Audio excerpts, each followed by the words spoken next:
Cockroach जनता पार्टीचे संस्थापक अध्यक्ष अभिजित दिपके आज खरं तर अमेरिकेतून जे आहेत ते भारतामध्ये दाखल झाले आहेत। 50 मिनिटापूर्वी जे आहेत त्यांचं दिल्लीमध्ये आगमन झाले आहे आणि मी त्यांच्याच आता मूळ गावी संतूक पिंपरी या गावामध्ये आहे। हेच संतूक पिंपरी या गावातील त्यांचं जे आहे ते घर आहे आणि याच घराच्या शेजारी त्यांचे नातेवाईक असतील, आजी असेल, त्याचबरोबर काका असतील आणि जे गावातले तरुण आहेत ते आता हळूहळू त्यांच्या घरी जमायला सुरुवात झाली आहेत। आपल्यासोबत अभिजित दिपके यांचे जे आहेत ते काका आहेत आपल्यासोबत। काका, एकंदरीत अभिजित जे आहे ते आज दिल्लीमध्ये आगमन झालेलं आहे, काय तुमची पहिली प्रतिक्रिया? पहिली प्रतिक्रिया सर, ते अमेरिकेहून आले, चांगली गोष्ट आहे।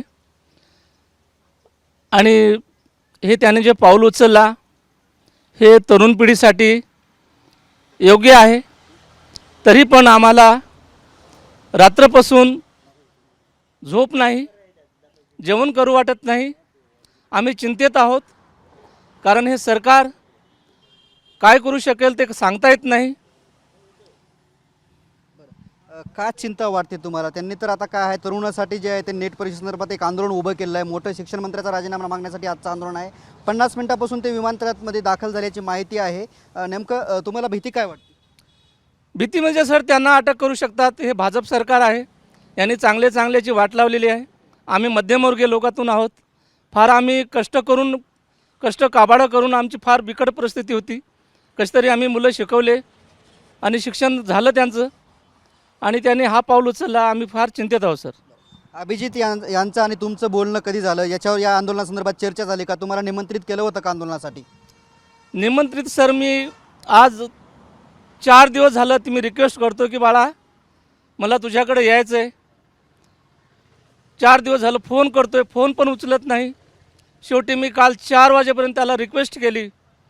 जर फोन आला असता, मेसेज केला असता, अंकल तुम्ही या, तर मी 100% गेलो असतो आणि जात होतो। 100% मला जायचं होतं।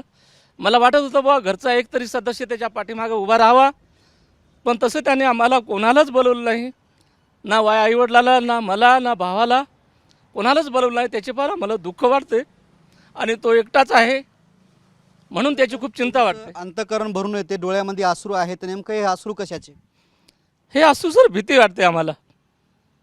या सरकारची आम्हाला भीती वाटते, म्हणून हे हृदय भरून येतं सर।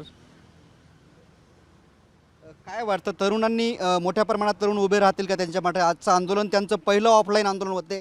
आतापर्यंत जे आहे ते सोशल मीडियावरती त्यांचं सगळं आंदोलन सुरू होतं, सर्वात जास्त त्यांना फॉलोअर्स मिळाले आहेत। मात्र आजचं जे आंदोलन आहे ते ऑफलाईन आहे। ऑफलाईन आंदोलनाला किती पाठिंबा मिळेल, काय वाटतं तुम्हाला?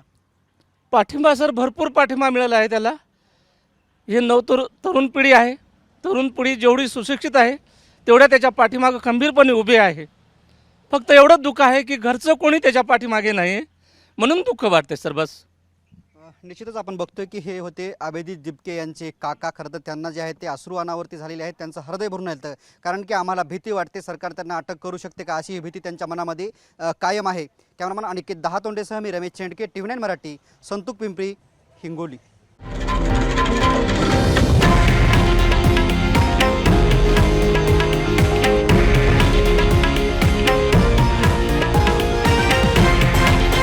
हे आहे देशातील नंबर 1 न्यूज नेटवर्क आणि आपण पाहत आहात TV9 मराठी, एकमेव।